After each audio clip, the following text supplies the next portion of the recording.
सही बात है। एक शख्स तकलीफ में है, आप एक दिन का रोटी खिलाएं, क्या होगा उससे? 2 दिन खिलाएं, 1 साल खिलाएं, 2 साल खिलाएं, उससे क्या होगा? क्या करेंगे उससे? उसके दर्द को दूर कर दो, उसको एहसास प्रसास तैयार कर दो काम के लिए, और वो खुद अपना काम, खुद अपनी ज़िंदगी खुद बनाए। और मैं वाहिद शख्स हूँ जो कि मैं पाकिस्तान में बनाता हूँ इसी तरह के लोगों को। और मेरा HMF जो है, मैं लोगों की ज़िंदगी में 3 दिन में चेंज लाता हूँ, चैलेंज से। सही। 3 दिन में मैं एक शख्स को उस स्टेज तक ले जाता हूँ 3 दिन के अंदर अंदर, कि उसको ये महसूस होता है कि अब मैं कर सकता हूँ जो चाहूँ जिंदगी में। सही। जो चाहूँ मैं। कॉन्फिडेंस का बहुत ज़्यादा बढ़ जाता है। तो खिदमत की क्या बात है? खिदमत लोग बताते हैं, खिदमत करें, ये करें, दिलसूजी करें, फलां करें, ये सारी ऐसे फजूल बातें हैं जो कि लोग करते हैं। आप आए प्रैक्टिकली खिदमत करना चाहते हो तो आए, अमल में आ जाओ। बातों से क्या होता है? ये आप आ जाएं, खिदमत करना चाहते हो। अगर आपके हॉस्पिटल है, आपकी कोई भी जगह है, हीलिंग है, अगर आप नहीं करना चाहते तो आए, मैं आपका रास्ता बताता हूँ, फंड्स का रास्ता बताता हूँ कि आपने कैसे यूज़ करना है। अच्छा। आप एक हीलिंग एनर्जी सेंटर्स खोल, आप आए, मेरे स्टूडेंट को, किसी एक स्टूडेंट को आप उसके पे तो पेट होते हैं, रोज़ी शूज़ी होते हैं उनके, ज़ाहिर है, उनको आप तनख्वाह दे दें, एक हीलिंग सेंटर खुलवाएं, एक हीलिंग सेंटर खोल ले एक जगह पे, उसका आप सारा खर्चा कर ले। वहाँ अगर लोगों के दर्द दुख दूर होते हैं तो इससे ये बेहतरीन इबादत में से और बेहतरीन इंसानियत है, बेहतरीन खिदमत है ये। सही बात है।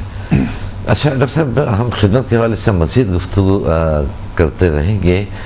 उरूज ने जो हमें लाहौर से कॉल किया था जी, उनका आपने एक सवाल का तो जवाब बहुत तफसील से दिया। उनका एक सवाल ये भी था कि क्या समदा हीलिंग एनर्जी को सीखने के लिए या हासिल करने के लिए कोई एज लिमिट है? जी, एज की कोई लिमिट नहीं है। मैं तो बच्चों को भी सिखाता हूँ। अच्छा, मतलब किसी भी एज में आदमी मेरे पास बच्चे इसमें सीख सकता है उसको। जी बिल्कुल, कोई लिमिट। हमारे साथ एक और भी कॉलर शामिल हो गए हैं। जी उरूज, आपने जो हमसे 2 सवाल किए थे बहुत तफसील से डॉक्टर समद मुसाफिर ने आपके पहले सवाल का जवाब दिया, और जहाँ तक एज लिमिट का बात है तो उसमें कोई एज लिमिट नहीं है। किसी भी एज ग्रुप के लोग जो हैं वो ये एनर्जी हासिल कर सकते हैं। और हम शामिल कर रहे हैं इस वक्त एक और कॉलर को। अस्सलाम वालेकुम। अस्सलाम वालेकुम सर। वालेकुम अस्सलाम जी, कौन कहाँ से बात कर रही हैं? जी मैं मुल्तान से बात कर रही हूँ, हुमैरा राशिद। हुमैरा राशिद? जी जी जी हुमैरा, आप मुल्तान से कॉल कर रही हैं हमारे साथ, क्या आप शेयर करना चाहेंगी? मैं डॉक्टर साहब से बात करना चाहती हूँ। जी जी आप अपनी बात जारी रखें, आपकी आवाज़ जो है वो डॉक्टर समद मुसाफिर तक पहुँच रही है। डॉक्टर साहब, मुझे ये मालूम करना था कि मैं आपका प्रोग्राम बहुत शौक से देखती हूँ, और आपका प्रोग्राम मुझे इतना अच्छा लगता है कि मैं आपका वो जो प्रोग्राम है ना योगा का, health wealth and happiness, yes sir. जी जी जी जी, तो वो मैं देखती हूँ तो मुझे ऐसा लगता है कि ऐसा योगा मैंने कभी नहीं देखा। सही। जो मैं आपका योगा देखती हूँ तो मुझे इतना अच्छा लगता है कि करने को भी दिल चाहता है। जी जी जी जी। तो सिकंदर साहब, मुझे ये सवाल करना था डॉक्टर साहब से। तो उसको, वो जो प्रोग्राम आप देख रही होती हैं और आपको करने को दिल चाहता है, तो उस प्रोग्राम का मकसद भी यही है कि आप डॉक्टर समद मुसाफिर के साथ वो आप साथ में आप करें भी आप उसको, ताकि आप सीख सकें अपने घर बैठे। जी, मैंने अपनी जिंदगी में इतना चेंज महसूस किया है, इतना चेंज महसूस किया है कि मैं कहती हूँ सबको योगा करना चाहिए। सही बात है। और मैं डॉक्टर साहब से सवाल करूंगी जी कि ये जो मेडिकल है और मेडिकल रिकी हिकमत जी और समदा हीलिंग एनर्जी में क्या फर्क है, क्या डॉक्टर साहब मुझे बताएंगे? जी बिल्कुल। जी जी, हम बिल्कुल इसका आपको जवाब देंगे जो आपने सवाल हमसे किया है। मेडिकल जी जी, आप अपने टेलीविजन सेट के आप करीब रहिए, इंशाल्लाह अभी हम इसका आपको जवाब देते हैं। थैंक यू जी, डॉक्टर। आपका भी शुक्रिया प्रोग्राम में कॉल करने का, प्रोग्राम में शामिल होने का। इन्होंने बहुत पसंद किया है उस प्रोग्राम को, हेल्थ वेल्थ एंड हैप्पीनेस। और उस प्रोग्राम का मकसद, हम इनके सवाल का जवाब तो ये देंगे ही। मैं थोड़ा सा आपसे उस हवाले से डिस्कस करना चाह रहा था कि उस प्रोग्राम का तो मकसद भी यही है कि जो कुछ आप वहाँ सिखा रहे होते हैं, जो कुछ आप वहाँ बता रहे होते हैं, लोग उसको लिखें भी, और जो आप प्रैक्टिकली आप कर कर दिखा रहे होते हैं योगा, तो उसके साथ साथ वो करें तो घर बैठे लोग वो सारा कुछ हासिल कर सकते हैं। हासिल कर सकते हैं जी, बिल्कुल घर बैठे लोग कर सकते हैं जी। ये होते हैं एक खिदमत के, प्रैक्टिकली कोई खिदमत दिखाएं आप लोगों को। हम यहाँ बैठे हुए लोगों के मसाइल को हल करने यहाँ पर बैठे हुए, ये होता है खिदमत।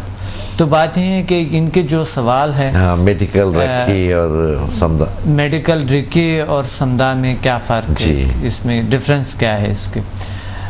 मेडिकल तो अपनी जगह पे सही है, ठीक है, हिकमत भी उन्होंने कहा, हिकमत भी अपनी जगह पे ठीक है और रिकी भी अपनी जगह पे ठीक है, लेकिन ये एक नेचुरल तरीका है जिसका कोई साइड इफ़ेक्ट नहीं है। समदा हीलिंग एनर्जी जी नेचुरल तरीका है और ये 80% से 90% काम करता है। लेकिन मेडिकल में हमने खुद पढ़े हैं, मैंने खुद मेडिकल में पढ़ा है कि हमारे जो पेशेंट है वो ज़्यादा से ज़्यादा एक अच्छी डॉक्टर के जो पेशेंट है 100 में से 40 या 50 ठीक होंगे, बाकी या किसी और डॉक्टर से ठीक होंगे, या फिर एनवायरनमेंट चेंज होने में या ग़िज़ा खाने में या खुद ब खुद वो बीमारी ठीक हो जाते हैं। तो समदा हीलिंग एनर्जी में अगर 80% काम नहीं कर रहे थे, बजाय 40 के 80% अगर काम नहीं करते, तो समदा हीलिंग एनर्जी की तरफ कोई आता ही नहीं। सही। तो रिकी जो है वो तो हमने पिछले दफ़ा बता दिया कि वो एक बहुत हल्का तरीका इलाज है, उससे समदा हीलिंग एनर्जी 70 गुना ज़्यादा ताकतवर है, जो कि खुद रिकी मास्टर कहते हैं 70 गुना। और ये तो मालूम बात है कि समदा हीलिंग एनर्जी के हीलर लेवल से उसके मास्टर लेवल भी हो जाता है, ग्रैंड मास्टर भी हो जाता है। तो ज़रूरत नहीं है रिकी सीखने का, उसको समदा हीलिंग एनर्जी हमने सीखना है और एक एडवांस तरीके से सीखे। दूसरी बात यह है कि रिकी लोगों ने, जब मैं पाकिस्तान में बहुत महंगे बनाए हुए थे, अभी जो है ना उसने थोड़ी सी उसकी कम की है, क्योंकि मेरी वजह से कि मैं रिकी फ्री कर रहा हूँ। मुझसे जेलस भी है लोग, बहुत सारे जी, बहुत जेलस है लोग। कुछ जो ऐसे रिकी वाले हैं, कुछ लोग जो है ना, जो कि उनके दिल में जो है ना वो होता है एक तरह के प्रोफेशनली जेलसी होता है जैसे, तो वो लोग मुझसे काफ़ी जेलस भी है। और वो लोग ये कहते हैं, मुझे बार बार कहता है कि आप क्यों रिकी का आप पैसे रखें, और फिर जो आपका इतना एडवांस रिकी है उसका तो आपको कम से कम एक लेवल का 30-35 हज़ार रुपये रखनी चाहिए, और मास्टर लेवल का आपने 3-4 लाख रुपए रखने चाहिए। अच्छा। तो मैं कहता हूँ नहीं, मैंने रिकी फ्री सिखाना, मुझे खिदमत करना है। सही। तो खिदमत की बात हो रही थी कि खिदमत कैसे किया जाए। सही। और जो रिकी ये तो एक हल्का तरीका है। दूसरा बात है हिकमत है। हिकमत में भी लोग बहुत दिलसर्द हो गए, लोग बड़े अजीब लोग बीच में आ गए हिकमत में। डॉक्टर्स भी अभी बड़े प्रोफेशनल बन गए और बहुत ही जो है ना वो आर्टिफिशियल बन गए, खिदमत की बात नहीं हो रही, पैसे की होती है। और जो दूसरी चीज़ वो नेचुरल चीज़ें ख़त्म हो गए, सारे अननेचुरल चीज़ें हैं। तो समदा हीलिंग एनर्जी जो है वो एक नेचुरल से, जिसका कोई साइड इफ़ेक्ट नहीं, और आपको ताज़गी देता है, तरोताज़गी देता है, खुशी देता है, आपको हर काम में, हर शोबे में आपका हेल्प करता है और आपको अलर्ट रखता है। तो समदा हीलिंग एनर्जी और हिकमत, मेडिकल और रिकी में ये फ़र्क है कि समदा हीलिंग एनर्जी बहुत एडवांस है इस चीज़ों से। अच्छा, न सिर्फ ये फ़र्क कि वो बहुत एडवांस है, जो मुझे बहुत वाज़ेह फ़र्क जो नज़र आता है वो ये नज़र आता है कि इसमें किसी किस्म की कोई मेडिसिन्स नहीं है। नहीं, कोई इंस्ट्रूमेंट्स, कोई भी मेडिसिन, कोई चीज़ इसमें यूज़ ही नहीं होती। जब मेडिसिन यूज़ नहीं होती तो डेफिनेटली कोई साइड इफ़ेक्ट्स नहीं होते होंगे किसी भी हवाले से। कोई साइड इफ़ेक्ट इसके, क्योंकि आप किसी भी डॉक्टर के पास जाएं, इवन अब वो क्योंकि अपने नाम के लिए कि जी लोग ये कहते हैं कि जी डॉक्टर के पास गए तो कुछ फ़ायदा नहीं हुआ।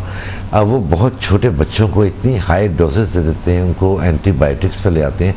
अब वो ये नहीं देखते कि उसकी किस एज ग्रुप के अंदर है जी, तो उसका जो वक्ती प्रॉब्लम होता है, कोई हाई फीवर है या कोई उसके बॉडी में इन्फेक्शन है जिसकी वजह से वो कंटिन्यूसली एक फीवर चल रहा है, उसको इतनी हाई एंटीबायोटिक्स वो दे देते हैं ये सोचे समझे बगैर कि इसके साइड इफ़ेक्ट्स क्या होंगे। दवाई हर एक ऐसी दवाई का जो कि बिल्कुल वो अभी तक यानी जो कि बेज़रर दवाई तो भी उसके मुज़र असरात होते हैं। आप एक किताब जब लेंगे फार्मेसी पे पढ़ेंगे तो आपको पता चल जाता है कि डॉक्टर खौफ में होता है दवाई लेते हुए, बेज़रर दवाई भी लेते हुए तो हम खुद खौफ में होते हैं। इवन मैं नहीं समझता कि कोई भी ऐसी मेडिसिन हैं कि अच्छा फिर वहाँ उसके कोई साइड इफ़ेक्ट ना हो, एक तो बात ये। और दूसरा मुझे बहुत ताज्जुब जो होता है वो डॉक्टर्स के हवाले से भी होता है कि वो बच्चों को भी बहुत हाई पोटेंसी की वो की दवाई और फिर तजवीज़ करता है, फिर उसको बड़े डराते ही हैं, ये करना नहीं आते तो क्या होता पता नहीं, अगर ये करें तो ये होगा, अगर ये करें तो ये होगा। कुछ जो है ना अभी मकसद यूरोप अमेरिका में तो डॉक्टर्स को कंट्रोल करता है, आप एक पेशेंट को दिन में देख सकते हैं। यहाँ पर तो लाइनें लगी होती जी वो फारिग के दूसरा आ गया, वही सही तरीके से तवज्जो नहीं देते हैं। किसी भी हॉस्पिटल में आप जाएं, थोड़ा देर आपको टाइम दे, ऐसा ऐसा कि पेशेंट जो है ना अनसेटिस्फाइड चले जाते हैं, ख़त्म हो जाते हैं। और मुझे हैरानगी ये है कि हॉस्पिटल चलता है कैसे, ये क्लिनिक्स चलता है कैसे। चलने तो नहीं चाहिए मेरे ख्याल में, लेकिन लोग मजबूर हो जाते हैं। जी थोड़ी देर में आपने रश बनाए हुए, इतना ज़्यादा रश बनाए हुए आपने, थोड़ी देर के लिए आप उसको तसल्ली से देखें, कम से कम आधा घंटा टाइम तो दे दे, कम से कम एक पेशेंट को आधा घंटा टाइम दे दे, वरना लेने चाहिए कम से कम 2-3 घंटे टाइम आपको एक पेशेंट को दें तो सेटिस्फाई हो सकते। हम इसको दूसरी कैटेगरी में ले आएंगे। हम ये कहेंगे कि जी एक तरफ जैसे मिसाल के तौर पर आप कहें आपके इदारा है, आपके स्टूडेंट्स हैं, वो इंसानियत की खिदमत कर रहे हैं, ये इंसानियत पर जुल्म कर रहे हैं। अगर हम ये कहें तो ज़्यादा मुनासिब होगा। लेकिन हम यहाँ एक ब्रेक लेना है फिर डॉक्टर साहब, तो फिर इंशाल्लाह हमारी ये गुफ्तगू जारी रहेगी। नाज़रीन हमें यहाँ फिर एक ब्रेक लेना है, हमारे साथ रहिए, देखते रहिए हक़ टेलीविज़न। मिलते हैं ब्रेक के बाद।